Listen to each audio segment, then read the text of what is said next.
오늘 엘리의 아들들과 사무엘에 대해서 우리가 말씀을 나눕니다. 이 세상에서는 두 종류의 그런 위기가 있습니다.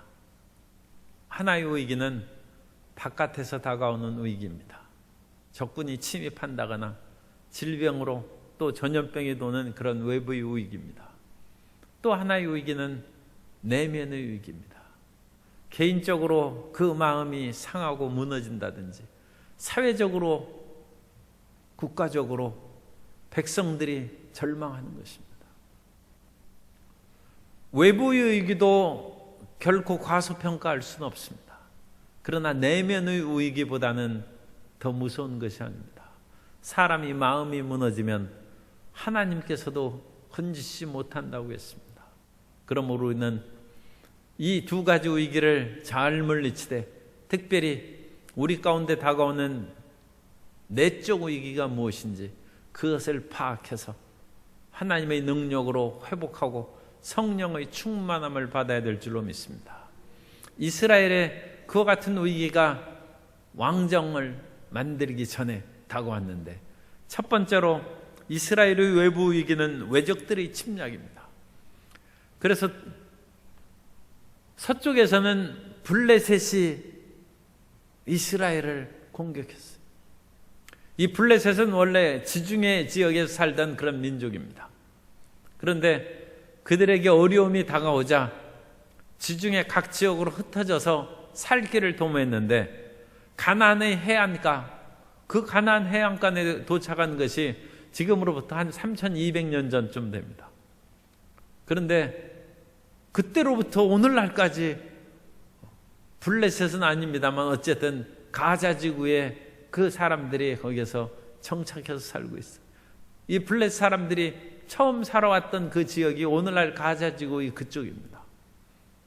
물론 그런 혈통적으로는 블레셋의 그런 것들이 다 사라졌습니다만 거기에 여전히 이스라엘과 반대되는 세력들이 거기에서 살고 있어서 경쟁하는 것이 참 우연한 일은 아닙니다. 그래서 이 블레셋 사람들은 아모스 9장 7절에 보면 야훼의 말씀이니라 이스라엘 자손들아 너희는 내게 구스족 속 같지 아니하냐 내가 이스라엘을 애굽 땅에서 블레셋 사람을 갑돌에서 아람 사람을 기르에서 올라오게 하지 아니하였느냐. 그래서 블레셋 사람을 갑돌에서, 이 갑돌은 크레타 섬을 말합니다. 크레타 섬에서 이 가나안 땅으로 오게 하지 않느냐. 너희는 애굽 땅에서 출애굽해서 가나안으로 들어왔고 블레셋 사람들은 크레타 섬에서 배를 타고 가나안 땅으로 들어와서 이스라엘은 내륙으로부터 들어와서 서쪽으로 영토를 확장시켜가고 블레셋 사람들은 서쪽에서 들어와서 동쪽으로 영토를 확장시켜 나가니까 요단강은 동쪽에 있죠. 동쪽에서부터 이제 요단강을 건너서 서쪽으로 나아가는 이스라엘, 또 서쪽 지중해에서 동쪽으로 내륙을 향하여 뻗어나가는 블레셋과 충돌하지 않을 수 없습니다. 우리는 블레셋 사람들 하면 좀 야만스럽게 생각하지만 블레셋은 이스라엘보다 더 발달한 문명을 가지고 있습니다. 오늘날 블레셋 사람들이 살던 곳에서 많은 유물들이 발견되는데 그 사람들은 상당히 발달된 건축술을 가지고 집도 잘 지었습니다. 아실라르 기법이라고 해서 잘 다듬은, 이 돌을 깎아서 다듬는 것이 오늘날에도 쉽지 않죠. 그런데 그 고대 3000여 년 전에 돌을 깨끗이 다듬어서 벽돌을 만들고 집을 지었어요. 또한 배를 타고 들어왔기 때문에 이 선박 기술이 대단한 것이고, 더 나아가서 철기 문명을 가지고 들어왔어요. 그 당시 이스라엘은 아직 후기 청동기 시대입니다. 청동기를 사용하고 있던 이스라엘에게 철기 문명을 가지고 블레셋이 들어온 것입니다. 당연히 블레셋에게 밀리죠. 블레셋. 이스라엘이 처음엔 블레셋에게 고전을 당했습니다. 그런데 이 블레셋 사람들하고 마주대하는 그런 지파들이 단지파하고 유다지파, 그런 지파들 직접 국경을 거기에서 맞대고 있습니다. 오늘날 우리 휴전선과 같은 심각한 그런 경계선은 아닐지라도 어쨌든 살아가는 그런 지역에서 맞대고 있는 것이 유다 지파와 단 지파. 유다 지파는 블레셋사라고 잘 그렇게 화해해서 특별히 충돌을 하지 않았는데, 이 단지파 사람들은 직접적으로 핍박하는 이 블레셋 사람들하고 싸웠어. 그런데 전면전으로 싸우기에는 열세기 때문에 전면적으로 싸우지 않냐고 일종의 게릴라 전투로 싸우는데, 그 가운데 드러난 인물이 삼손입니다. 삼손은 단지파의 그런 영웅이고 하나님의 능력으로 충만한 사람입니다. 삼손이 20년 동안 사사하면서 이 블레셋의 수많은 사람들을 죽이고 그야말로 혼자 이 블레셋의 세력을 저지를 했습니다만, 결국 삼손이 인간적인 약점이 있었기 때문에 무너지고 말았어요. 그러나 삼손은 비록 자기가 잘못한 것으로 인하여 두 눈이 뽑히고 사로잡혔습니다만, 마지막에 다시 머리카락이 자라면서 하나님에 대한 신앙도 회복해서 마지막 죽을 때 블레셋 사람들을 무찌른 것이 살아있을 때보다 더 많은 사람을 무찌렀다. 그러나 어쨌든 간에 이런 영웅적인 행동으로 못 막는다. 이게 중요한 것이 그겁니다.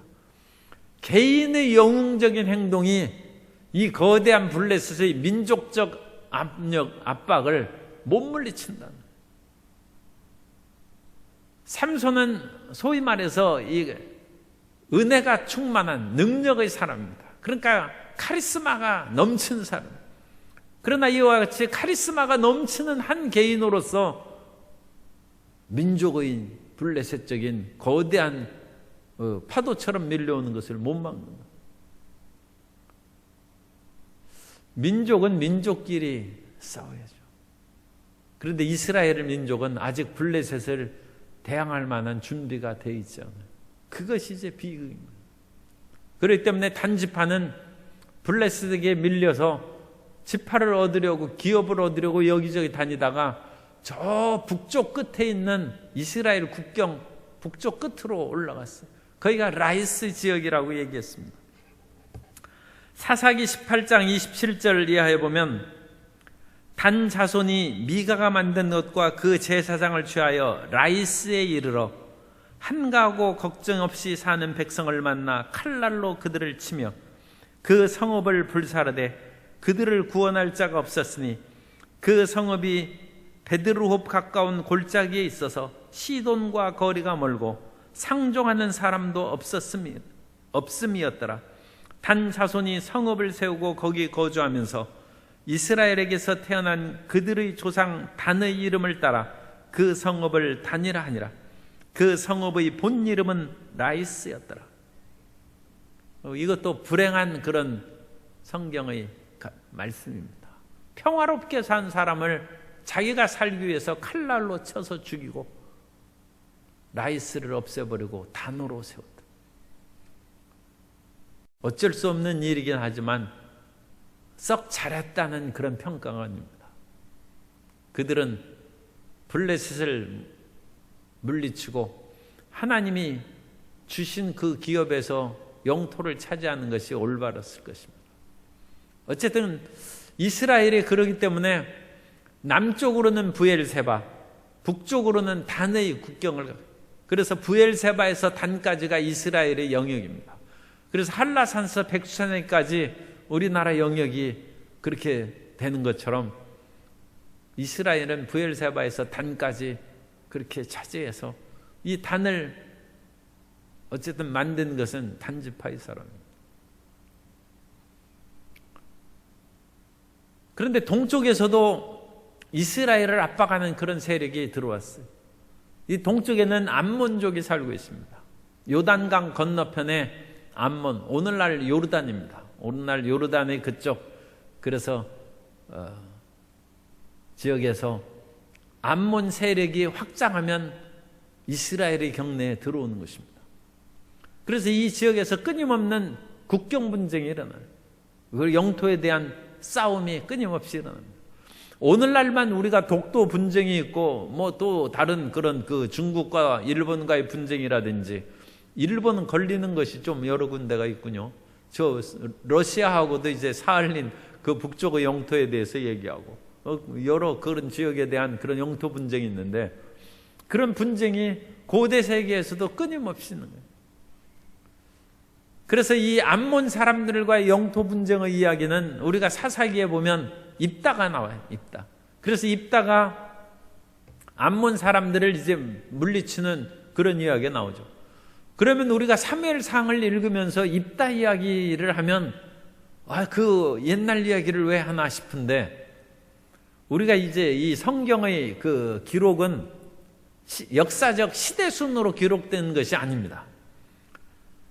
사실 이 모든 그런 것을 연대기 순서로 정확하게 얘기하기는 쉽지는 않습니다만, 일단 우리가 복음적인 것으로 설명을 하면, 엘리 제사장이 살아있을 때 입다가 활동합니다. 엘리가 상당히 그 사사의 연배가 높습니다. 그래서 엘리 제사장의 40년 동안 사사를 했는데, 엘리 제사장의 중반 사역 무렵에, 그러니까 이 엘리 제사장은 엘리가 제사장이면서 사사 역할을 했어요. 그런데 엘리가 40년 사역할 때 어디에서 했습니까? 실로에서 했다고 했죠. 실로의 제사장입니다. 그리고 실로에서 지금 사무엘이 이제 자라나고 있는 거죠. 그런데 엘리의 그런 사역의 초반이 지나면서 입다가 등장합니다. 그러니까 입다는 엘리보다 후배입니다. 그럼 입다는 어느 지역에 있어요? 입다는 암몬 지역의 길르아드 지역에 있는 요단강 동편에 있습니다. 그래서 여러 사사들이 각 지역에서 동시에 이렇게 활동을 했어요. 그러면 삼손은 어디냐? 삼손도 엘리의 마지막 시대에 삼손이 출현합니다. 그러니까 삼손보다 엘리가 죽을 무렵에 삼손이 그때 이제 활동하고 죽는 거예요. 그러니까 이 삼손은 엘리의 한참 후배입니다. 그럼 삼손은 어디에서 사사를 했는지? 삼손도 20년 사사를 했죠. 삼손은 저 서남 쪽에서, 그러니까 단집하고 있는 블레스에 있는 지역에서 삼손이 이 지역에서 사사를 할 때, 이 중앙 지역에 있는 실로 지역에서는 엘리가 사사를 하고, 이 동쪽 요단강 건너편에서는 입다가 사사를 하고 있었어요. 그렇다면 이 동쪽에서는, 이 서쪽에서는 블레셋이 이렇게 들어오고, 이쪽은 동쪽입니다. 동쪽의 암몬족들은 이렇게 밀려오고, 거의 동시적인 사건입니다. 그러니까 이 큰 시대 차이가 없어요. 그리고 입다가 그 암몬을 물리친 후에 나중에 사울이 등장해서 암몬족을 물리칩니다. 사울과 입다 사이는 한 50년밖에 차이 안 나요. 그러니까 이 사사기의 후반부하고 사무엘상의 그 시대가 불과 50년 안에 그 상당히 그 서로 연결되어 있고 얽혀 있다는 것을 우리가 생각을 하셔야 되는데, 어쨌든 간에 동쪽에서는 암몬의 세력이 밀려와서 입다한테 얘기하는 것입니다. 사사기 11장, 그러니까 사사기 11장이 사무엘상 1장에 나오는 엘리 제사장의 사역 중반기에 출현한 그 사건을, 사사기 11장 12절 이하에 보면, 입다가 암몬 자손의 왕에게 사자들을 보내어 이르되, 내가 나와 무슨 상관이 있기에 내 땅을 치러내게 왔느냐 하니, 암몬 자손의 왕이 입다의 사자들에게 대답하되, 이스라엘이 애굽에서 올라올 때 아르논에서부터 야복과 요단까지 내 땅을 점령했기 때문이니 이제 그것을 평화롭게 돌려달라 하니라. 그러자 입다가 아주 그 역사적인 사실을 구체적이고 분명하게 얘기합니다. 원래 우리 조상들이 출애굽에서 300년 전에 이 땅에 올라올 때 그 지역을 건드리지 않으려고 했는데, 아모리 족속 시온이 전쟁을 걸어왔기 때문에 하나님께서 그들을 치라 하고 하나님께서 그 땅을 우리에게 주셨다는 것입니다. 그러므로 오늘날 우리가 300년 동안 이 땅을 차지하고 있었는데 너희도 너희 쓴 그모스가 너희 땅을 주면 당연히 그것을 너희 땅으로 생각하고 차지하고 있지 않겠느냐. 하나님께서 이 땅을 우리에게 주셨는데 지금 와서 이 땅을 내놓으라, 평화롭게 내놓으라. 그게 말이 되느냐. 입다는 길르앗이 기생에게는 낳은 아들이고 그 아버지가 돌아가시자 그 형제들이 내쫓았어요. 너는 출신이 천하니까 우리와 같이 형제할 수 없다 해서 돕당에 가서 그 사는데 그 돕당에 요단강 동편의 돕당에서 사는데 거기에 잡류들이 몰려 이 온갖 불량배들 그러니까 임 걱정이 있으면 온갖 도둑대들이 또 몰려들고 그러죠. 옛날 뭐 그런 식이죠. 그런데 입다가 얘기하는 것을 보면 입다가 아주 문자 속이 기특합니다. 이 역사를 꿰뚫고 있어요. 그래서 우리 그 조상들이 이 출애굽해가지고 이 지역을 차지하고 했던 그런 모든 것을 다 알고 있어요. 사실 사람들이 그 대학에서 역사학을 배웠는데 그 역사를 공부한 전공자들이 가끔 지방에 내려가서 향토 사학자 그 지방에서 또 역사에 관심이 많은 그런 시골 새님들이 있어요. 그 사람들에게 그 혀를 내둘러 이게 잘못하면 당신 전공을 그렇게 해가지고 되겠느냐 그 소리를 듣는 거예요. 유식하기 한량 없어. 그리고 그 지역에 대해서는 사실 또 뭐 일반 개괄적인 역사를 공부했지 잘 알 수는 없죠. 그런데 입다가 그냥 이 잡류, 성경에 잡류라고 나오는 게 별로 좋은 단어는 아닙니다. 어쨌든 잡류들과 있으면서도 입다는 그 낮에는 무술 연습하고 저녁에는 책을 읽었나 봐요. 역사를 꿰뚫고 있어요. 역사를 잊은 민족은 그야말로 미래가 없다고 그러는데 입다가 언제 이 실력을 암몬 왕이 딱 보냈을 때 그렇게 사사기 11장에서 상세하게 설명하게 될 줄은 누가 알았겠습니까? 그래서 이 입다가 그 사실을 얘기했는데 암몬 왕이 받아들이지 않았어요. 그런데 입다는 낮에는 그 칼 무술 연습하고 저녁에 역사 공부한 사람이니까 나가 싸워서 암몬을 무찌르는 거예요. 그래서 사사기 11장 32절 이하에 보면 이에 입다가 암몬 자손에게 이르러 그들과 싸우더니 야훼께서 그들을 그의 손에 넘겨주시매 아로엘에서부터 민닛에 이르기까지 20성읍을 치고 또 아벨 그람임까지 매우 크게 무찌르니 이에 암몬 자손이 이스라엘 자손 앞에 항복하였더라. 그리고 항복했어요. 그런데 약 50년의 세월이 지났어요. 이제 사울이 등장했을 때입니다. 처음 했을 때. 그래서 사울이 왕 되어서 등장했을 때 그 길르앗 야베스 사람들을 건져주는 그런 일이 있어요. 사무엘상 11장, 이것도 11장이네요. 그래서 사사기 11장 거 나오고 사무엘상 11장 이 사이가 한 50년 정도밖에 안 돼요. 한 4, 50년밖에 떨어져 있지 않습니다. 그래서 사무엘상 11장 1절 이하에 보면 암몬 사람 나하스가 올라와서 길르앗 야베스에 맞서 진침해 야베스 모든 사람들이 나하스에게 이르되 우리와 언약하자 그리하면 우리가 너를 섬기리라 하니 암몬 사람 나하스가 그들에게 이르되 내가 너희 오른 눈을 다 빼야 너희와 언약하리라. 내가 온 이스라엘을 이같이 모욕하리라. 길르앗 야베스 사람들이 이 암몬 사람을 물리칠 실력이 없어요.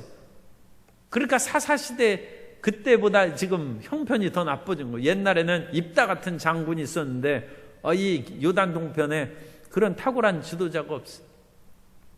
그리고 나하스는 암몬 사람 왕은 그것을 알고 너희 오른 눈을 다 빼면 화친하게 그건 화친 안 하겠다는 것이죠. 그러니까 그 땅을 다시 차지해서 우리가 정복하겠다는 그런 야심을 얘기한 것입니다.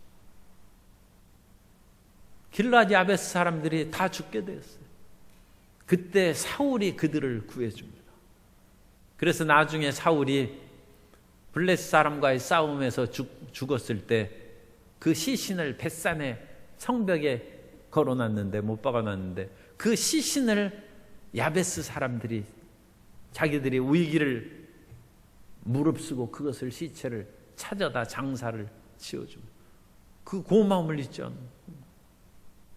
사울도 상당히 존경받을 만한 그런 일을 한 사람입니다. 어쨌든 간에 이 동쪽에서는 암몬 사람이 크게 이스라엘을 핍박해 오고, 서쪽에서는 블레셋 사람들이 밀고 들어오는 것입니다. 이런 상황에 처하자 백성들이 이 위기에서 누가 우리를 건져낼 수 있을까? 그때 고통하고 좌절하는 것입니다. 이런 것들이 이제 지금 우리가 왕정의 그런 그 등장 배경에 대해서 우리가 사무엘상에서 공부하는 것입니다.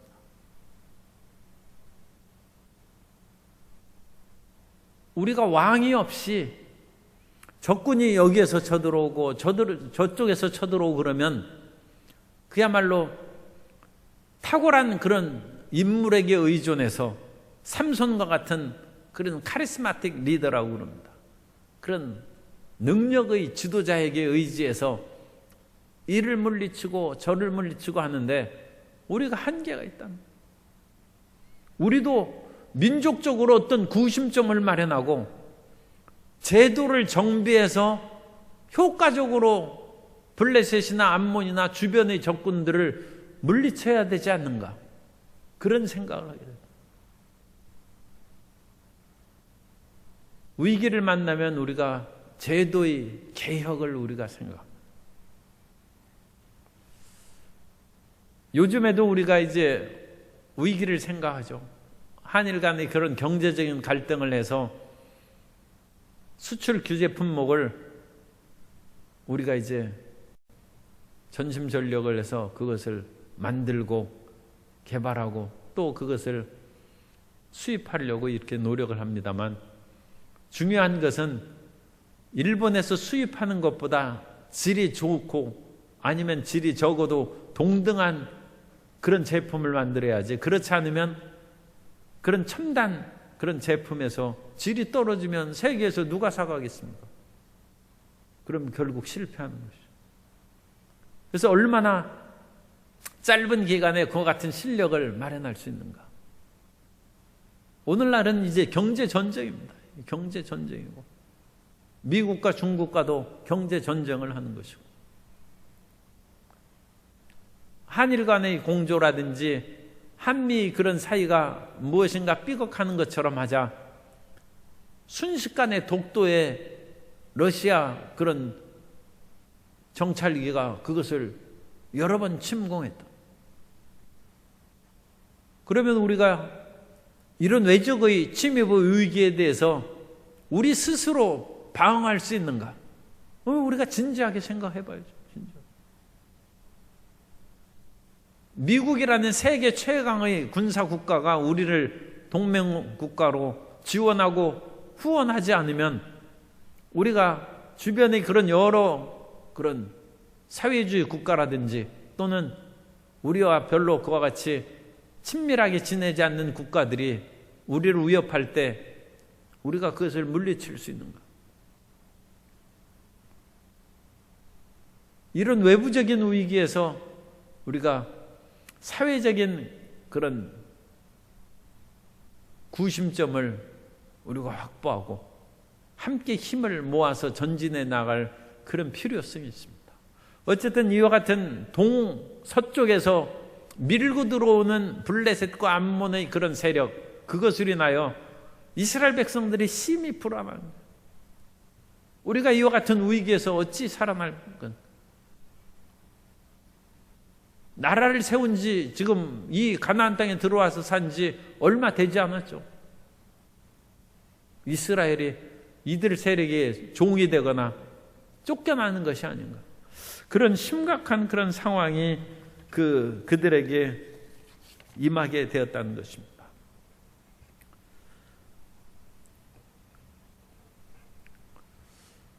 그런 위기를 이제 만나는 외적인 상황뿐만 아니라 두 번째로 이스라엘에게 다가온 위기는 내부적인 갈등과 신앙의 위기입니다.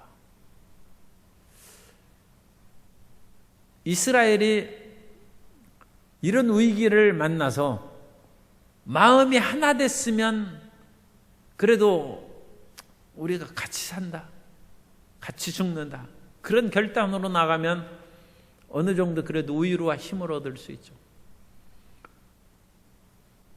그런데 참 요즘에 희한하게 제가 들은 새로운 용어가 토착외구라는 그런 용어를 누가 만들어냈는지 모르겠어요. 이 나라에 외구가 있다는, 원래 토착외구가 있다. 그래서 친일파를 이제 비하해서 토착외구라고 하는데, 조선시대 말에 나라가 친일파하고 친중파하고 친러시아파로 나눠졌어요. 4분 5열이 됐어요.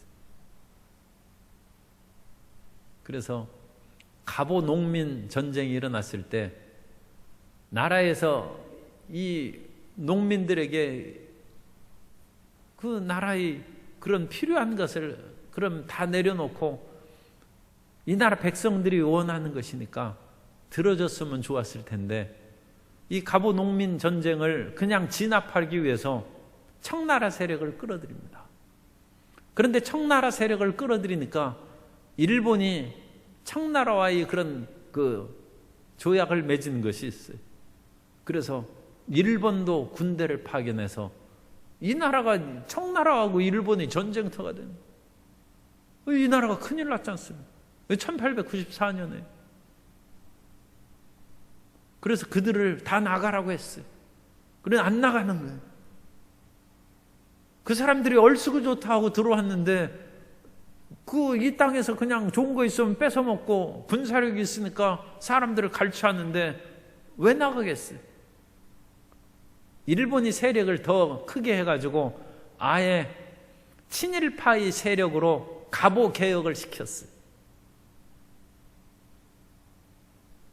그래서 이 갑오년의 개혁을 해서 모든 적폐를 청산합니다. 오늘날의 그 단어도 참, 그 적폐를 청산하는데, 그 적폐를 청산하는 것은 구시대의 양반과 여러 가지 사회의 비리를 상당히 없앴어요. 그런데 그 상당히 없앤 그 적폐의 힘은 일본에서 나온 것입니다. 따라서 일본이 조선을 식민지화하는 그런 길을 갑오 개혁이 만들어준 거예요. 그러니까 그 당시 갑오 개혁의 친일파들은 역적입니다. 그 사람들은 스스로의 힘으로 개혁을 해야지 다른 나라의 힘을 끌어들여서 개혁하는 것은 어리석은 짓입니다. 그 갑오 개혁의 그런 와중에서 아관 파천이 일어나고 고종은 러시아의 대사관으로 피신했어. 이제 친러파가 빨리 또 나라 꼴이 말이 아니죠. 대원군은 민비와 싸우고 민비가 일제히 그런 불량배들에게 시해를 당하고 비통함 가운데 대원군이 죽고 나라가 망한 것입니다. 오늘날에 이 나라가 외부의 그런 위기가 다가오면 마음이라도 하나가 돼야죠. 그래야지 무슨 친일파, 친미파, 또 친중파도 있는지 모르겠습니다만 친중파나 친러시아파가 있은 그런 4분 5열이 있어서 되겠습니까? 그런데 입다가 이스라엘에서 암몬을 물리쳤을 때 입다 보고 잘했다는 사람이 없어요. 입다를 시기하고 질투한 에브라임이 나타나서 사사기 12장 1절에 보면 에브라임 사람들이 모여 북쪽으로 가서 입다에게 이르되 내가 암몬 자손과 싸우러 건너갈 때 어찌하여 우리를 불러 너와 함께 가게 하지 아니하였느냐? 우리가 반드시 너와 내 집을 불살이라 하니. 전쟁에서 이기고 온 사람에게 지금 공다툼을 하면서 에브라임 지파가 그 당시 가장 강력한 지파입니다. 우리가 주도권을 뺏겼다는 것입니다. 입다 같은 하찮은 존재가 나라를 구했다니 이게 마음에 안 드는 거예요. 너와 내 집을 불사른다는 것입니다. 입다가 그 말을 듣고 가만히 참는 사람은, 기드온 때만 해도 에브라임 지파가 있을 때 기드온은 참았어요. 입다가 성격이 있는 사람이에요.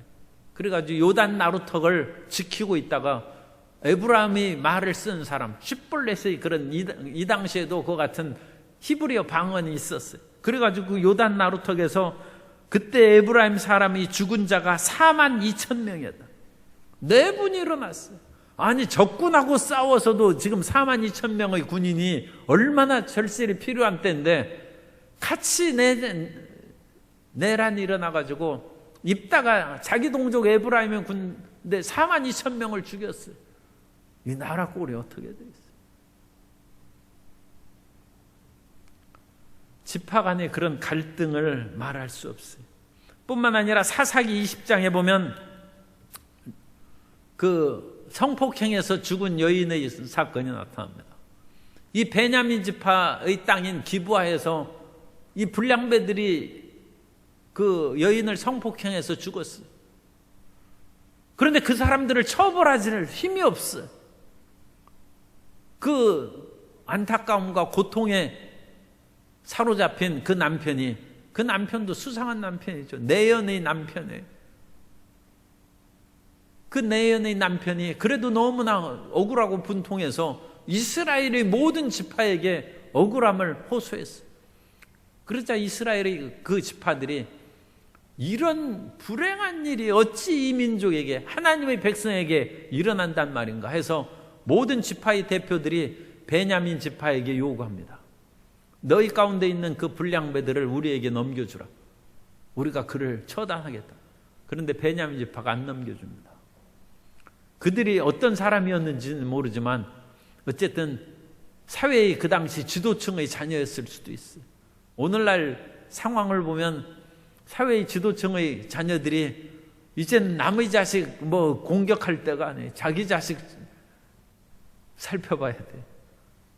옛날에도 있어요. 남의 자식 욕하지 말라고 했어요. 왜냐하면 자기 자식도 그러기 때문에.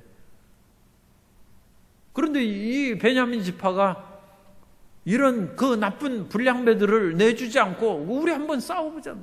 그래가지고 베냐민 지파와 나머지 11지파가 다 들러붙어서 싸우니 베냐민 지파가 멸절할 지경까지 이르러. 그게 사사십니다. 사사. 이 나라 꼴이 어떻게 되겠어요? 그냥 죽으면 죽고 그냥 싸우자는 거죠. 우리는 이해하고 용서하고 상생의 길로 나아가요. 나라가 풍비박산입니다. 그 처절한 그런 상황이 사무엘상의 그런 왕정 등장의 배경입니다. 그렇다고 해서 신앙심은 있었느냐? 참 이건 더 큰 문제. 믿음도 없어요. 엘리는 제사장으로서 거기에서 일을 하고 있는데 엘리는 그래도 보수적인 그야말로 믿음의 사람입니다. 좀 둔하긴 한 것 같아요. 그래서 영적으로 깨어있지를 못해요. 엘리 시대에는 하나님의 말씀이 희귀했다고 했어요. 엘리가 하나님의 말씀을 제대로 가르치지 못했어요. 부르짖어 기도하는 한나를 보고 술 취한 것으로 알았어요. 영적인 둔감성을 얘기하는 것입니다. 그런데 이와 같은 둔감성은 그 아들 사랑, 자식들 사랑으로 인하여 완전히 올바른 길로 이스라엘을 인도하지 못한다는 것을 드러냅니다. 엘리 두 아들이 홈느와 비느하스인데 이건 완전히 그 나쁜 사람들이에요. 그래서 하나님 앞에 사람들이 와가지고 제물을 드릴 때 그 제물 가운데 좋은 고기가 있으면 그것을 빼먹었어요. 갈고리로. 그래가지고 그 드리는 제주가 어찌하여 이런 일을 하느냐. 먼저 하나님 앞에 드리고 그 다음에 가장 좋은 것은 마음껏 취하라. 그런데도 이 사람이 우리가 먼저 먹겠다. 하나님을 만우리요. 하나님의 이름을 망령때 일컬으면 일컫지 말라고 그랬죠. 그리고 레위기에 보면 하나님의 이름을 함부로 말하는 자는 죽이라고 했습니다.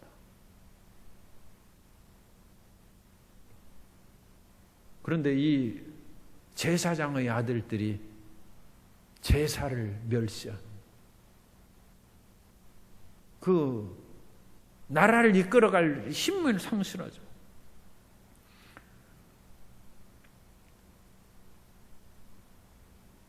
사무엘상 2장 16절 그 이하에 보면 그 사람이 이르기를 반드시 먼저 기름을 태운 후에 내 마음에 원한 대로 가지라 하면 그가 말하기를 아니라 지금 내게 내라. 그렇지 아니하면 내가 억지로 빼앗으리라 했으니 이 소년들의 죄가 야훼 앞에 심히 크면 그들이 야훼의 제사를 멸시함이었더라.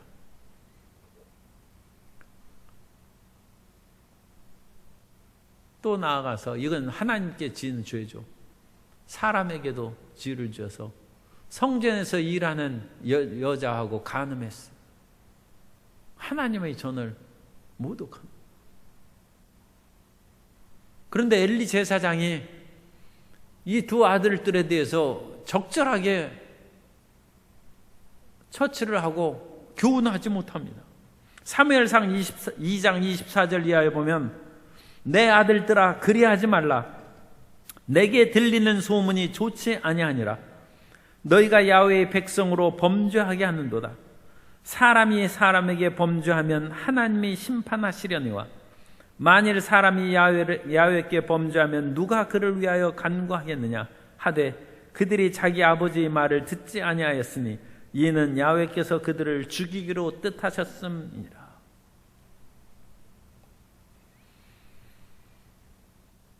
사람이 말로써 타이를 일이 있고 붙잡아서 때릴 일이 있고 사형을 시킬 일이 있습니다. 엘리가 두 아들들의 이 두 죄는 다 사형죄입니다.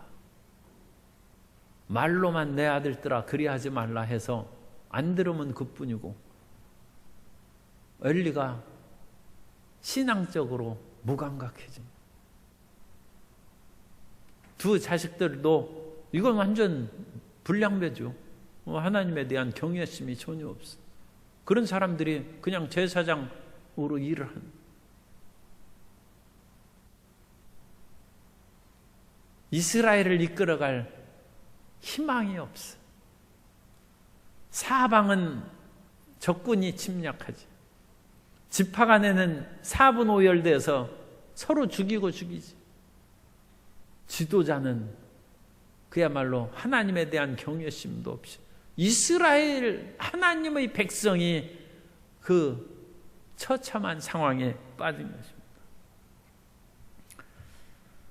그래서 하나님께서는 이들을 이제 결국은 치시기로 하나님이 작정하셨어요. 하나님이 참으시다가 결국은 돕지 않는 것입니다.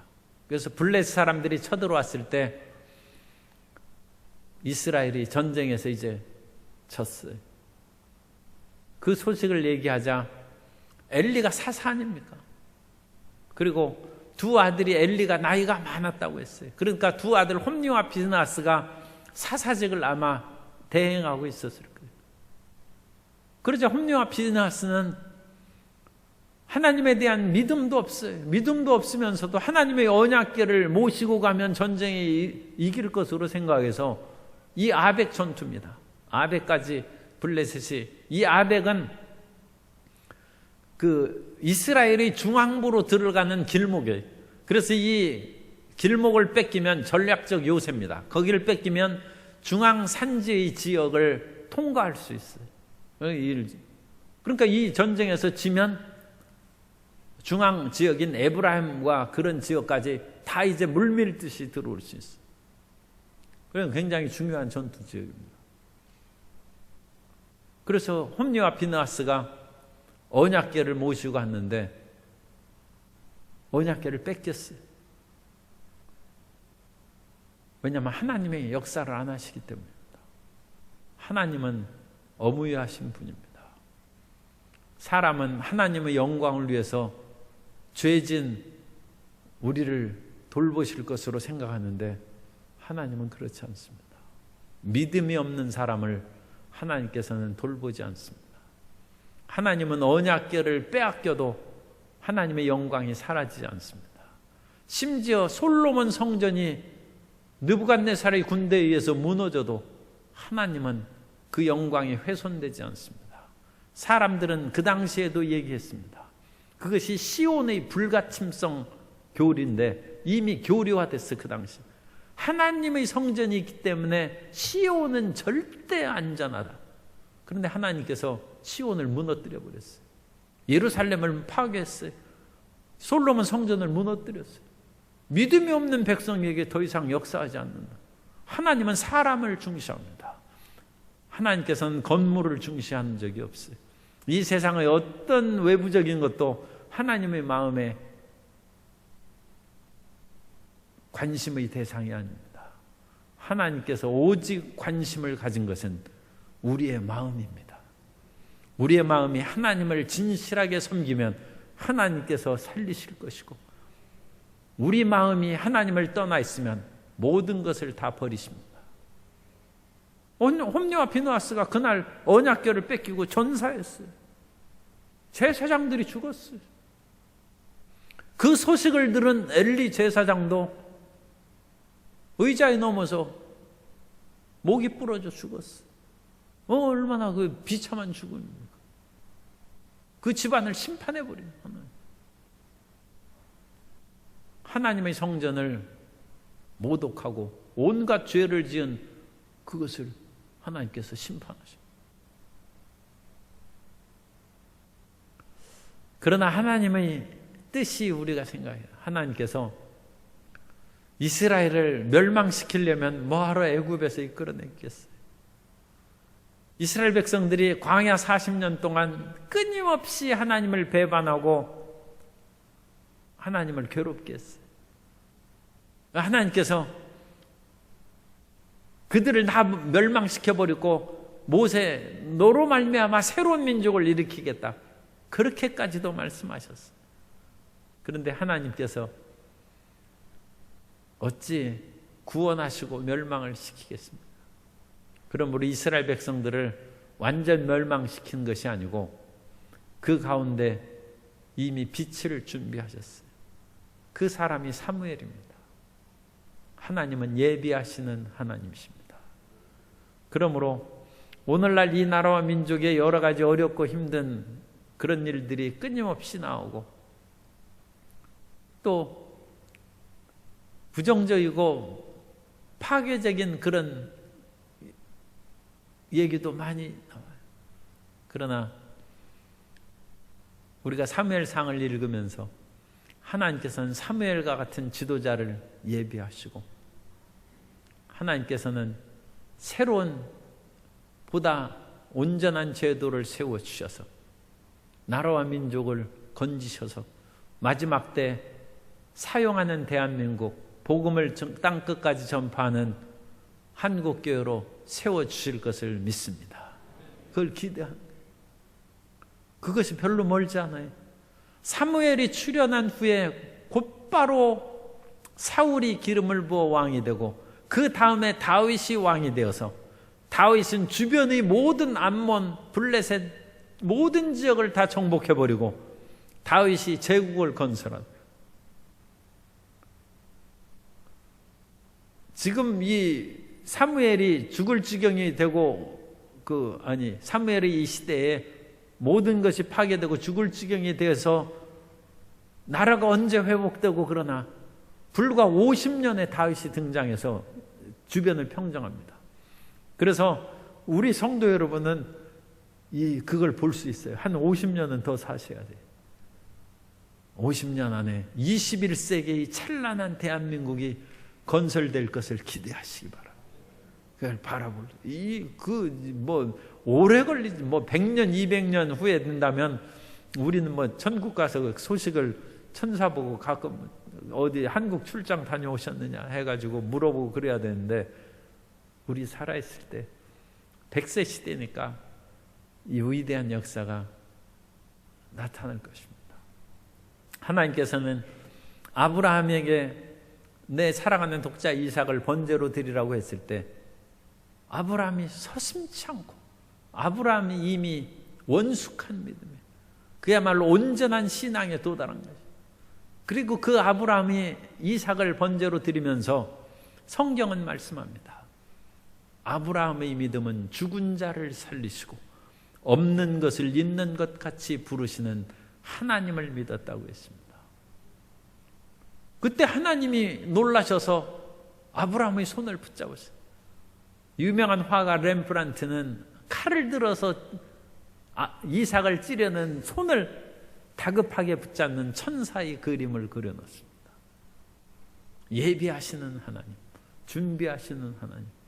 그 준비하시는 하나님이 통곡 가운데 기도하는 한나의 기도를 통해서 사무엘을 낳으셨습니다. 오늘날 우리가 통곡하고 나라와 민족을 위하여 부르짖는 기도 속에 숨어있는 이 나라의 인재를, 이 나라를 구할 사람을 주님께서 드러내 주실 것이고 이 민족의 소망을 주실 것입니다.